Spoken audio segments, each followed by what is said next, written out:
something? Hindi bagay sa atin ang pagiging poor. Hindi bagay sa atin ang poverty. Angela, that's why we have to think of ways para mapalipit kay May. Kailangan makaisip tayo ng paraan para sumipsik sa kanya. Ito na nga, nag-research ako about Tita May. Hinahanap ko kung ano ang mga likes and dislikes niya, kung anong makakapagpa-trigger sa kanya para mas mainis siya kay Ikit. Kaso so far, ang nakikita ko pa lang itong company profile niya eh.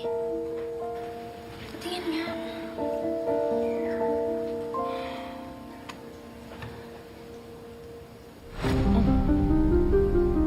Why, Mom? Ba't ganun ka makatitig sa picture ni Tita May? Bakit? Malaki ba yung pores niya? Is her skin dry? You know what? Her face really looks familiar. I really think I've seen her before. Hindi ko lang talagang maalala kung saan.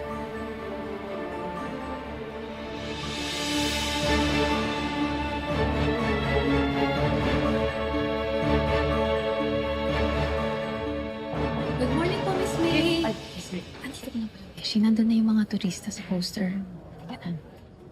Miss May. Sige, tama. Unahin niyo muna yung mga turista natin kasi baka mamaya pag nainip yun, mga puro bad reviews ang iwan sa website natin. Sige na. Sige po, Miss May. Ako na pong bahala sa kanilang magbigay ng TLC. Tourist Love and Care. Sige po, Miss May. Sige. Bye-bye. Bye-bye po.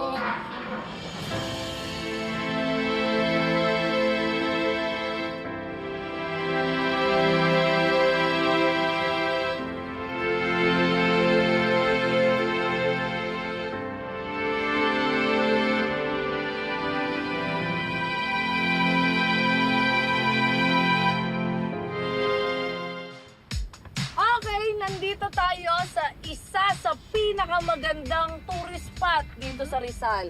Ang palaging nagte-trending at palaging kumakalampag sa social media na Pililla Windmill. Kaya ano pa inaantay nyo? Mag-take na kayo ng maraming picture at sabihin nyo na ang pagpunta nyo dito. Dahil ito ay isang pinakamalaking electric fan na makikita nyo dito sa Rizal.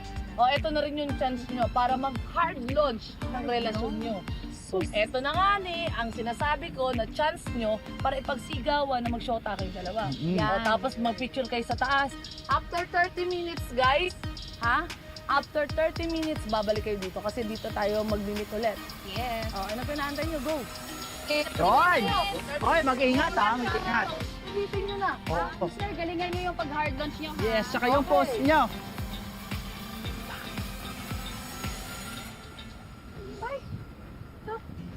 Nakikita mo?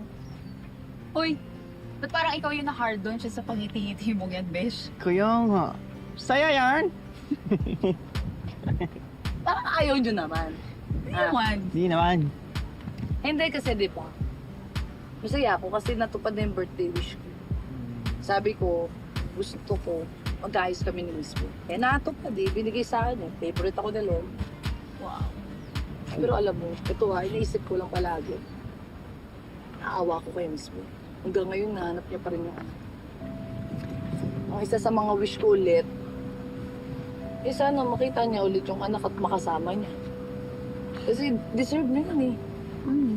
Na makita niya si Emily, yung anak niya, di ba? Tama. Ikit, di ba nakwento mo dati na magka-birthday kayo ng anak ni Miss May? Oo, tsaka sure ako na magising pretty ring kami. Saka di ba Ikit, nakwento mo na di mo nakilala yung nanay mo dahil sumama siya sa AFAM nung bata ka pa lang? Oo, pero anong connect ng life story ko sa kwento ni Miss May? Sige nga. Teka, kung nawawala ang anak ni Miss May at nawawala ang nanay mo, tapos magka-birthday pa kayo ni Emily, at may jowang AFAM si Miss May, hindi kaya si Miss May yung nanay mo? Besh, Paano kung ikaw yung nawawalang anak ni Miss May? Alam niyo, ang labo niyo. Imposible mangyari yun. Pero Besh, may point yung sinabi ni Bobby. Malay mo naman, di ba? Oh. Isang ina na naghahanap ng nawawalang anak. Oh. Isang anak na naghahanap ng nawawalang ina. Oh. Pak! I-KMJS mo na yun, Besh. Pak! Imbis na i-KMJS nyo kami, ba't hindi na lang kayo yung sumalang sa pasto? Ha? Kasi apaka mga chitis mo sa inyo. Mga marites. Eto, pakinggan nyo ako Pangalan pa lang. Emily. Marikit. Malayo. Ang layo. Di ba? Okay. Di ba? Tsaka sabi ng tatay ko, ang nanay ko daw pumunta dun sa Amerika, hindi dun sa Japan. Di ba? Kaya dehinsa ko yung anak ni Miss May, ha? Okay? Pero alam mo, palagi ko pa rin talagang iniisip. Nasaan ba talaga yung nanay ko? Mabait pa siya. Kasing bait niya ba si Miss May? Naalala niya ba ako? Hinanap niya kaya ako? Buti na lang nakalusot tayo kanina. Pero hindi tayo pwede maging kampante. We have to act fast. Kasi hindi pa rin tumitigil si May sa paghahanap sa anak niya. And it's only a matter of time before an information points to Ikit. And kailangan natin pigilan yun. What if siraan ulit natin si Ikit, Mom? Para magalit sa kanya si Tita May, palayasin siya dito sa resort para magkalayo silang mag-ina. Yung formula na yan hindi na nagwo-work. So we have to think of something different. Perhaps ang solution ay hindi ang paglayuin sila. Kasi kahit andyan lang naman si Ikit, as long as pareho silang walang alam at itigil ni May ang paghahanap, then there's nothing to be afraid of. Mom, that's easier said than done. Hindi titigil si Tita May sa paghahanap sa anak niya kasi she's longing for her daughter. Then we just have to find a way to make that happen.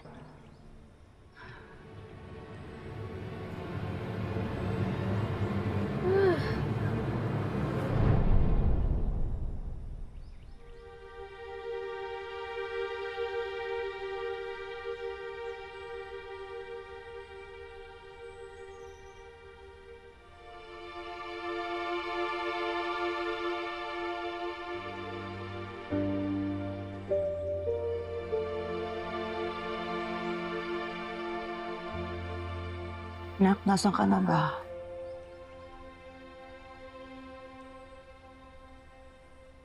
Sana naging maayos yung lagay niyo ni Gani. Sana kinikwento din niya ako sa'yo.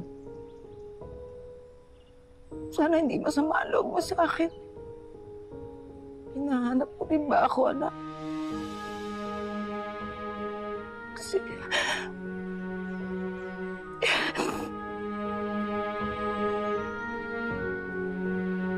sana hindi pa huli ang lahat, anak, para makabawi ako sa'yo.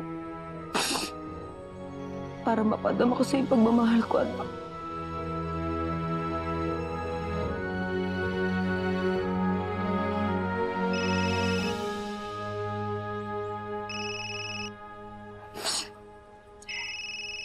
Hello?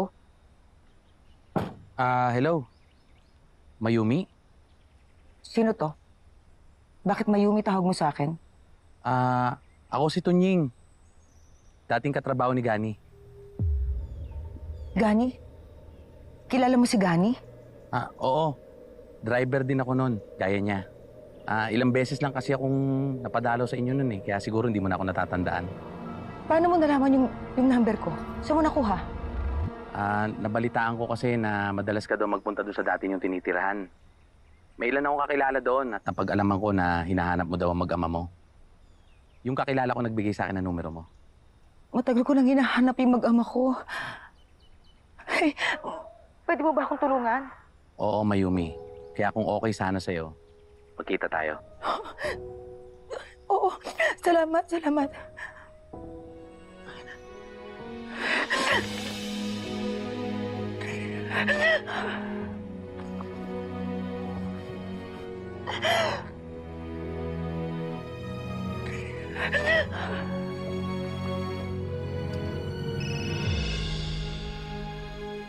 Pagpag Bakit natin? Si paring Omar, tumatawag. Yung binilinan ko sa Daraita na magtanong-tanong doon tungkol doon sa nangyari kay aming gani. Ba't mo sagutin? Mamaya importante yan. Sige. Paring Omar! May balita ka na? O pare, kagabi kasi nag-inuman kami ng mga ilang kadimoy dito eh. Isa na nga doon si Mang Raul kung natatandaan mo. Siya yung matandang tanod na tatahitahimik lang pero pag nalalasing, di ba? Nagiging madaldal. Ano naman kinalaman doon ni Mang Raul sa biniling ko sa'yo, pare? May sinabi kasi siya kagabi na sobrang ikinagulat ko. Nasaksihan daw niya yung nangyari kay aming gani. Kuya Omar si Ikit to. Sigurado ko ba nagsasabi ng totoo si Mang Raul?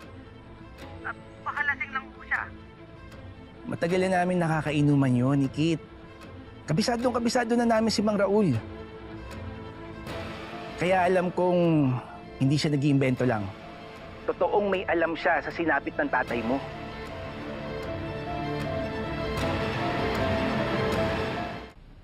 Sige po, salamat po Kuya Omar ha. Salamat po. Kailangan ko makausap si Mang Raul ngayon. Kailangan ko siyang mapunta sa Daraitan.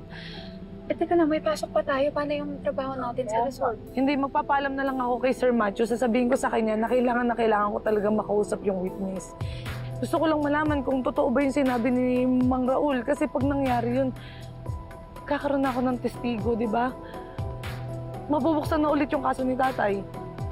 Tagal kong inantay nitong pagkakataon na to kasi alam niyo, may mga araw na hindi talaga ako makatulog. Kasi hanggang ngayon, hindi ko pa rin nakuha yung hustisya ni tatay. Ngayon, nabuhayan ako ng pag-asa. Gagawin ko lahat, hindi ko na palalagpasin to. Naiintindihan kita, Beshi. Hayaan mo, andito naman kami ni Papi. Sasamahan ka namin. Ay, may problema pala tayo, Ikit. Kasi, di ba si Mang Raul, kilala natin na tahimik yun, di ba? Paano natin masisiguro kung magsasalita yun? Kilala yun na di kumakausap ng tao. Ako nang bahala, ha? Ako nang bahala. Tara. Konti na lang to.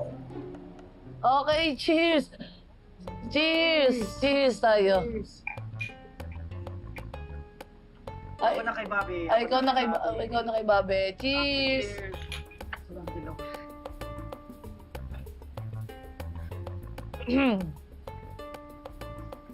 Okay, Juan. Meron pa. Ako hindi ako nandadaya. Iisa pa ako, ha. Kuya! I came as soon as I got your text. Anong emergency sinasabi mo? Si Mom, hindi pa umuwi. I tried texting her, calling her. She's not picking up. I have a bad feeling about this. Teka, wag muna tayo mag-isip ng ganyan, kuya. Go ahead. Let me try calling. I'm sorry, the subscriber can Anything? Wala. Told you, she's not answering. Teka, baka busy lang si Mom. Or baka nag-overthink lang tayo. Maybe she's okay. She's never done this before, okay? She's never busy this late. What if she's not okay? I'm gonna try again. Malangon! Hindi kasi ang dami niyang kwento. Okay, tumagay na ho. Ikaw binobola mo pa ako Dali. Tagay na. Dali. Napansin ko palaging ang taas ng tagay niyo sa akin. Akala niyo hindi ko nakikita Hindi ako pantay-pantay ako. Tingnan niyo, pantay nga kayo ni Kaloy. Pantay nga Ganito na lang. Pahinga ka muna. Ako naman ang tanggero. Ano? Ayos ba yun? Hindi, kayo naman ho. Huwag mo kayo mag-abala. Kasi yung Beshi ko, sobrang galing na tanggiran. Oo.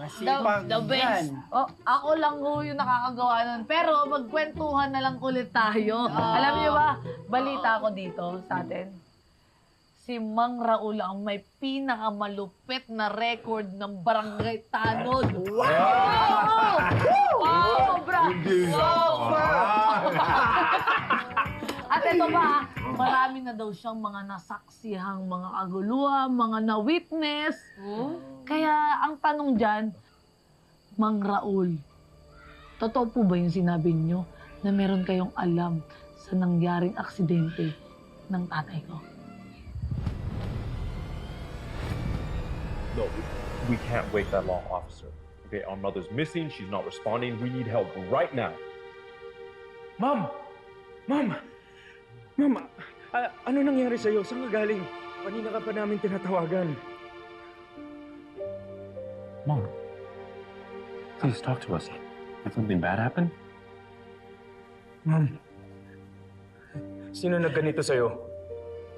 Ma'am, huwag kayong matakot. Ituro niyo siya sa akin. Ako bahala sa kanya. Drew, relax. That's not helping, bro. Bro, what do you want me to do, huh? Just sit and comfort Mom habang naagrabyado na siya? Listen, we don't know what happened. Mom, tell us, did something bad happen? Wala na. Wala na sila. Wala na sila. Sinong sila? Ang tagal ko naghanap. Ang tagal ko naghihintay. Akala ko, makikita ko ba si Emily? Wala na eh. Hindi ko na marinig yung boses niya. Hindi ko na siya mayayakap. Wala na. Patay na sila. Patay na ang anak ko.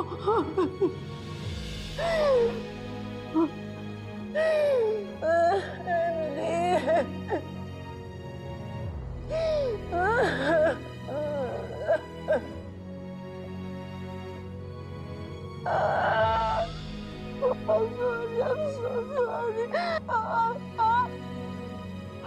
I'm sorry.